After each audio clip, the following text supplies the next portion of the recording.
So, ito pala yung dam tree, di ba? Tita Gemma, ikaw ba nagtanim nito? Ay, pure gold? Pure gold, Acer. Di ba?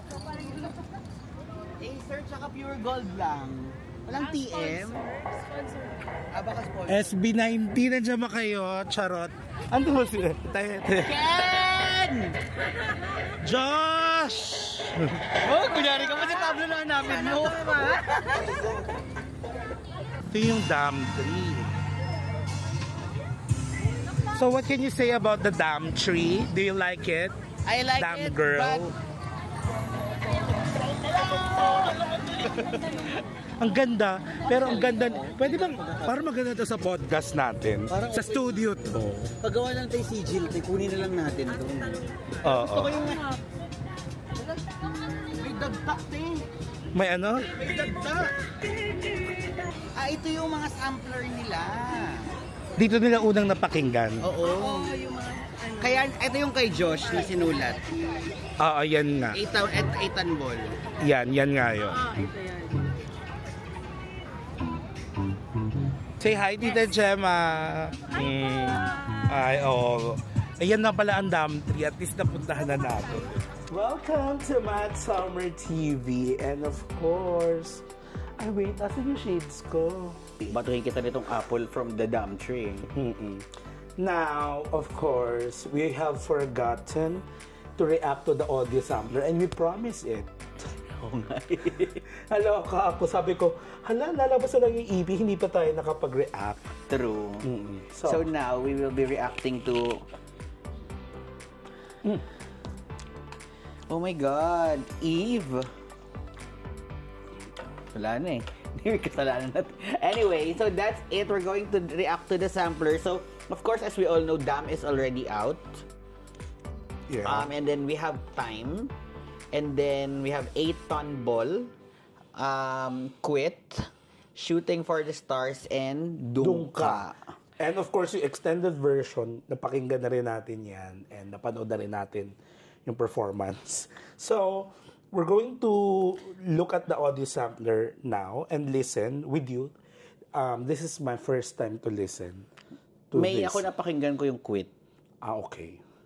Sorry. Sabi nila, from what I've heard, wala daw ballad. Yeah, yun din yung sabi sa chat natin. Pero I think meron. Unang lumabas, ayan na, is Time. Ang nasa visualizer I see, Pablo. This is written by Sherches Baker and a composer sila. Pero lyricist din sila. Si Samuel Akinbore and si John Paulo Nasi. Okay. Let's listen. True. Time. Okay. I have no idea kung anong sound nito. Si Pablo yung visualizer pero si Stel yung narinig ko. Teka.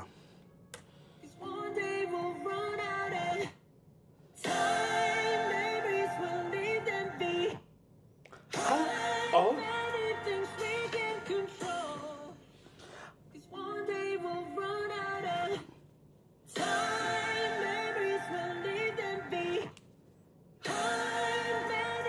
Di ba awkward siya? Or, I mean, ganito. if it was after the chorus, like yung last chorus, I think. Pero kung ito talaga yung timing ng chorus, tingin mo ba awkward? Hindi. Gusto ko na medyo may pagka-rebel yung record na to. Rebel in what way? Meaning out of the convention of... Kasi kadalasan if... Hindi normative. Hindi normative. Ang alam ko, usually bawal yung ganong katinding suspension. Bakit?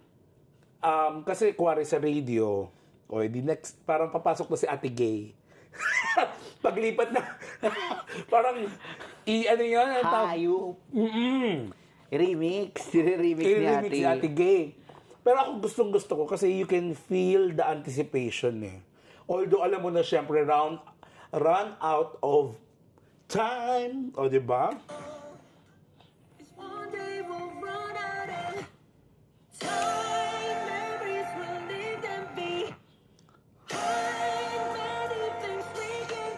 It's very different, I agree with you with that. Sobrang different lang nung atake, pero Well, let's see. Kasi I think it's safe to say na as reactors, pwede naman nating ibigay yung opinion natin. But of course, all of this can change when we hear the whole. it hits different din sa akin ngayon kasi kanina nakakita ko ng meme na I think we are in the era wherein dati, aminin natin, siguro, hanggang ngayon naman, of course, may challenges tayo sa pera. Pero ngayon, wala na tayong time. Ako siguro yung mga katulad namin na mga medyo, katulad namin ni Blake na mawawala na sa kalendaryo soon. Ikaw mauna. Oo, sige. Pero, aminin na natin, before wala tayong pera, tapos ang dami-dami nating time. Now, medyo nag-i-eclipse na eh. Ako kasi it's more of, I'm not looking at it that way. Siguro parang, hindi ko alam kung ito ba yung titibag sa matindi kong puso. Kasi nga, parang, ang naalala ko agad dito, lola ko.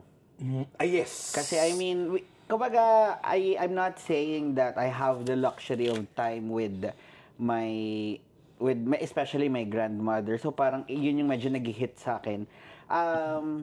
Hindi ko lang masasabi sa ngayon na ito yung favorite ko.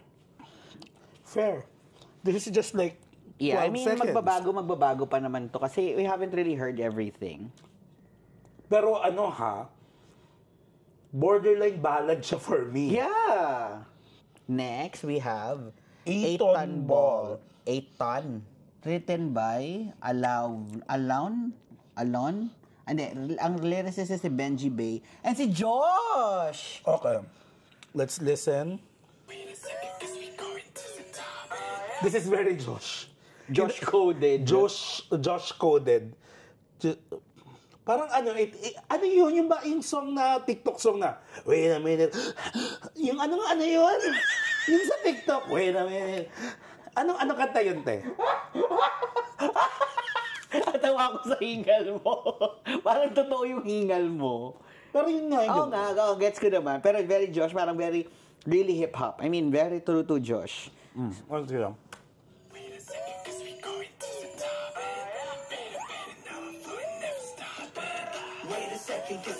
To the top and made a bet and now for the never stop. Break it up. Oh. Wait a second, cause we going to the top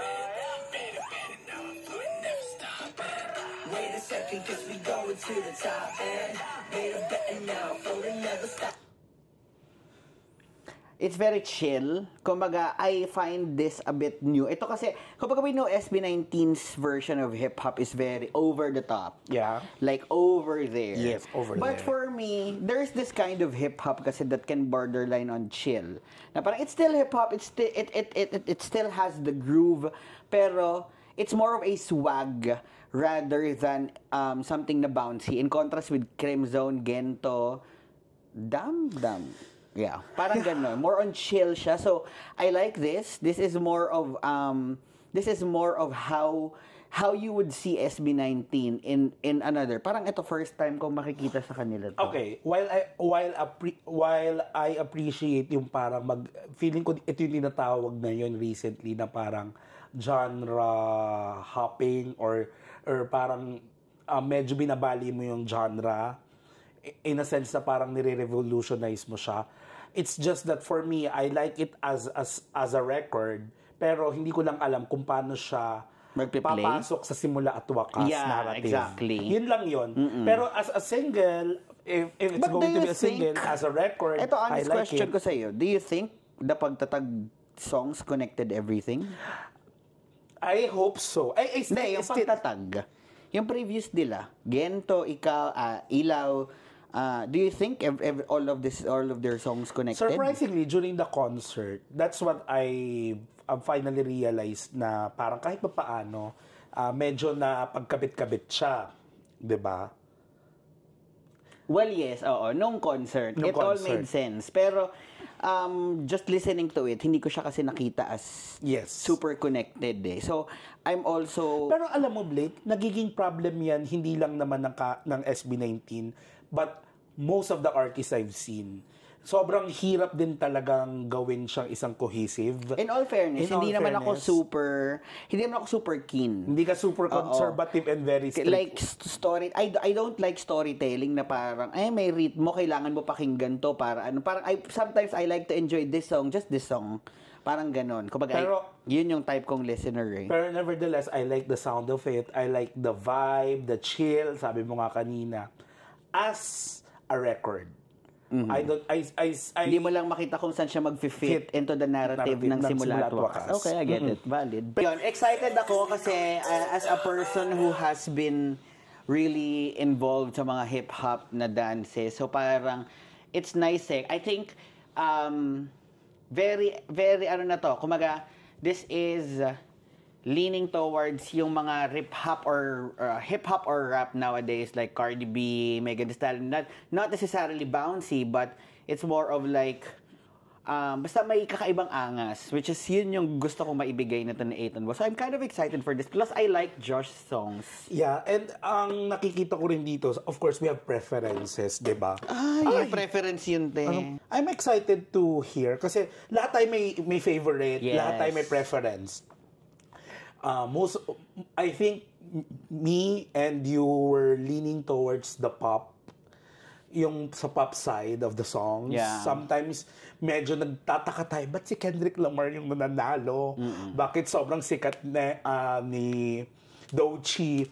Pero we need to be open-minded na ngayon pagdating sa music. Plus, baka gusto naman din talaga nila yun. Yes. May market I also about like them. na kumaga nagkaroon na ng input si Josh and si Ken right Yes. now. Kasi it's not necessarily deviating from how Pablo previously wrote his songs. Pero I think it's also a fresh take. Tama. Parang this is in a similar stance with how we viewed yung choreographers. Kumbaga, it would nice na magkaroon ng bagong choreographer at times. It would also be nice to input.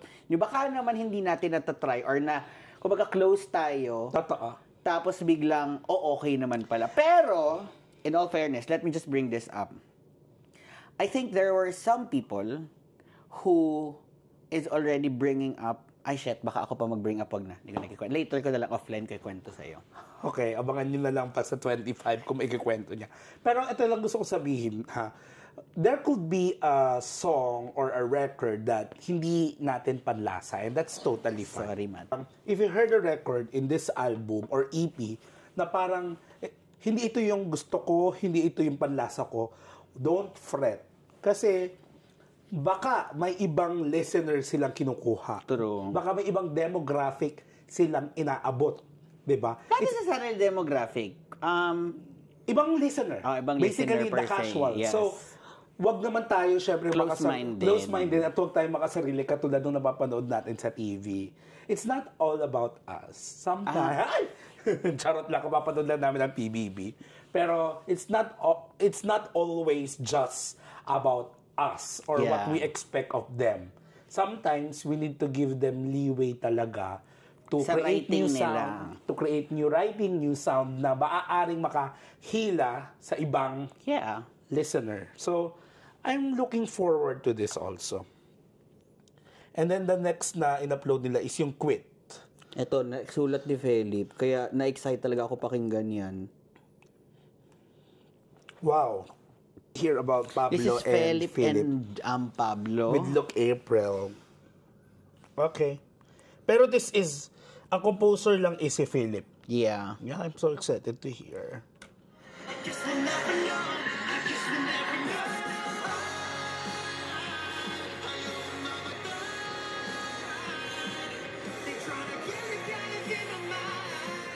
Is this English or? Taglish.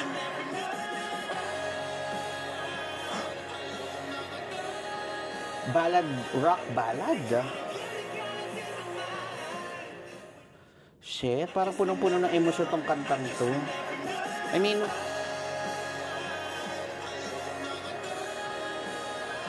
I'm personally excited, ha? Ayoko ano? Ayokong mamatay. Oh my God! Well, ako,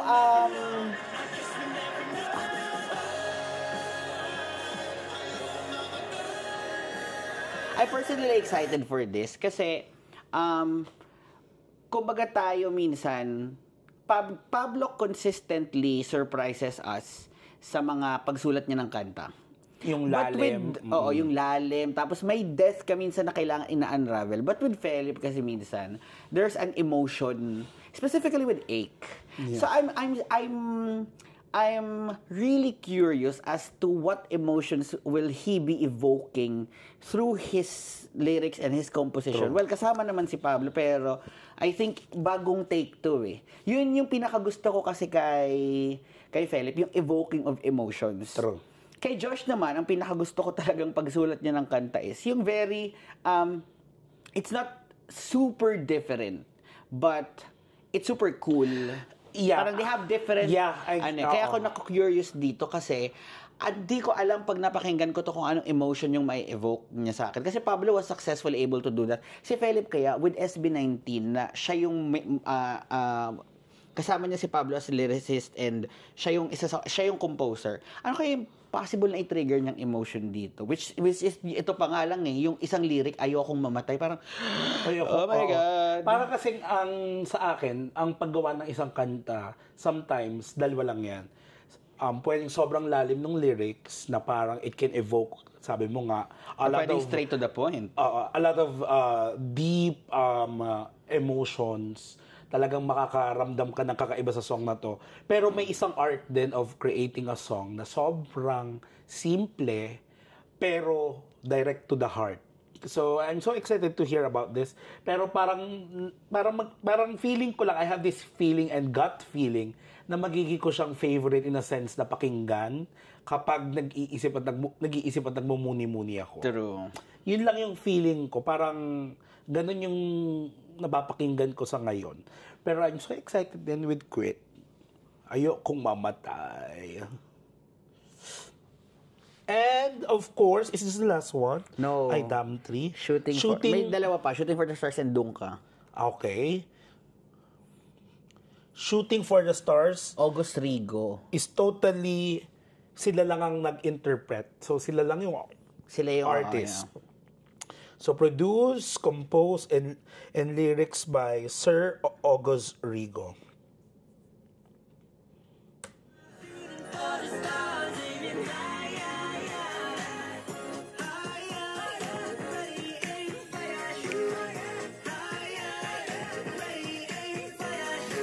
Hey.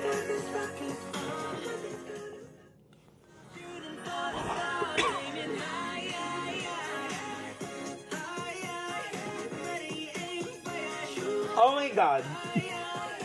Ito yung mga very feel-good lang na song nila. I like this one. Although, again, babalik ulit ako na I'm curious how this song will fit dun sa narrative ng simula at wakas.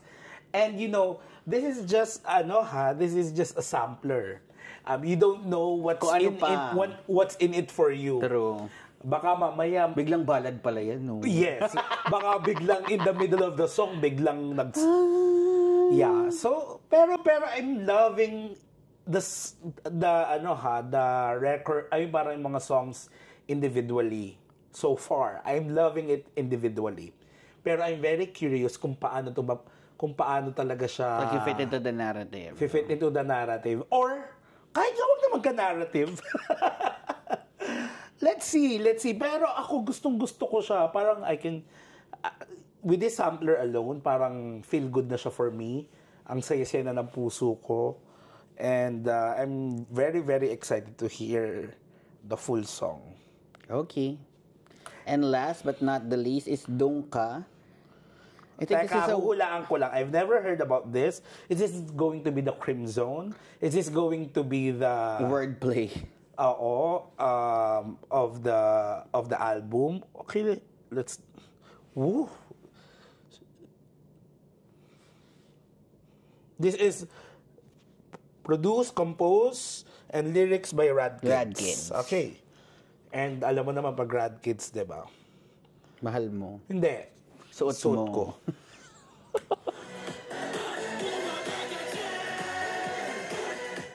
I guess you're right.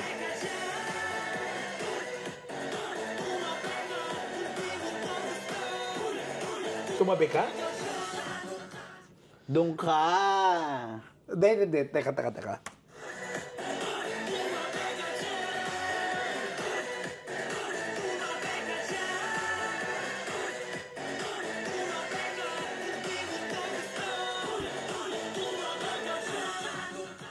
Okay.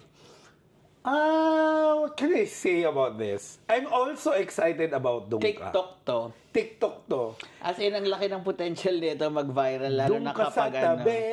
True. I mean, with right marketing stuff deployed, I think this is one of their possible near. Well, we said that about the Crimzone. Siguro ako kinulang kasi ako ng marketing with Crimzone. But I hope I'm excited for this one din kasi with regard to the potential ng pagva-viral, this is one possible. Blake, of course, after listening to all the audio sampler, now, let me ask you a question, and I'm just really curious. Of course, ang kanilang lead single is Damn. So, if you're going to think about it, sometimes, pag lead single, that's the best. Para kasi kailangan mo ng pinaka-the best eh. Do you think Damn will be the top tier and then all of this will follow? Or there will be a surprise among these samplers? Well, you know, as you may have forgotten na sinabi nilang Damn was not necessarily the original lead. So, kumbaga, ito yung sinasabi siguro natin na any song could have taken the lead. It's just that for the lead single, it's mostly or should be a representation of your album. So, Tama. Feeling ko naman Damn did its job. Represented the simula at wakas very well. Feeling ko landed very well sa kamalayan natin. Well, not necessarily landed very well lang. In the sense ba, Matt, na kumaga, parang feeling ko, sobrang lalim na kanta ni Damn, kaya niyang mag-encompass nitong mga kantang to. So for me, Damn did its job. Pero as to kung sino ang pinaka magbo-boom, I think anyone could take it. Yeah. So I think, sana mag-prosper tong buong album na to. Kasi, I don't know, sabi nga ni Philip, diba, he's personally excited for this album. Excited and siya. he Pinaka-the believes best daw talaga the- na sa trilogy. So, that itself, lalo na si Philip, grabe ang taste nun. So, parang, I mean, for him to say that, na ito yung favorite niya, I think it means something talaga na we are really in for a ride. Yeah. And eto lang yan ha. Of course, if we're talking about SB19, we're not expecting anything less from these boys. Sorry. We're not expecting anything less. And of course, with this audio sampler pa lang, I'm satisfied na kaagad dun sa variety and doon sa parang teaser. Baka nga roller coaster of emotions too. Yun nga eh. Pero you just have to wait for our April 25th reaction. Yes. We're going to try our best to react to the songs very, very instantly if the YouTube copyright will allow. Pero ito lang ang gusto ko sabihin in advance na parang let it marinate din, Blake. Oo. Let's all Iba the songs. kasi yung first listen din eh. Kumbaga sometimes yung first listen, pero ako naman usually may first listen ako. True. Pero iba yung talagang nagbabago-bago din naman. True. Kasi parang I'm also a fan of reactors. 'Di ba? Parang I watch reactors to appreciate the songs more, to appreciate the artistry more. And alam mo yung naririnig ko talaga recently is that don't judge us on our first listen because iba talaga yung first listen. Yeah. Iba yung second listen. Iba yung nag-loop na siya. True. Let it marinate. Let it grow on you. So whatever we say on our reaction on the 25th, it's just our first opinion. It It's doesn't just necessarily na, don't take it as a fact. Because some people kasi say na, ang dami. Katulad nitong sampler na to, 12 to 15 seconds. Kapag we have different takes on it, so it's fine if not everyone is in agreement. Kasi it also means na we're also not in agreement with you. So I think that's perfect human dynamics. We may all not agree, but we don't necessarily have to fight or say anything bad about each other. Yeah, but And- we're already sold because we bought tickets for the simula to wakas. Wala ka ng choice. Wala na tayong choice. We're going to watch them live. And of course, We're excited na po sa April 25. Sama-sama tayo mag-first listen. Sama-sama ba? Hindi. Panoorin nyo kami mag-first listen and Yeah. then mag-comment kayo below respectfully. Yes. So Charo, that's it. Thank you very much for listening to us. I'm your Sugar Spice and sometimes nice. My name's Wake. And this is Matt. If you want to support this channel, nasa video description na ang lahat. And of course, if you want to be a member, magpa-member na po kayo sa MST membership. Yes, maraming videos kayong nami-miss out. And chika. Bye. Bye.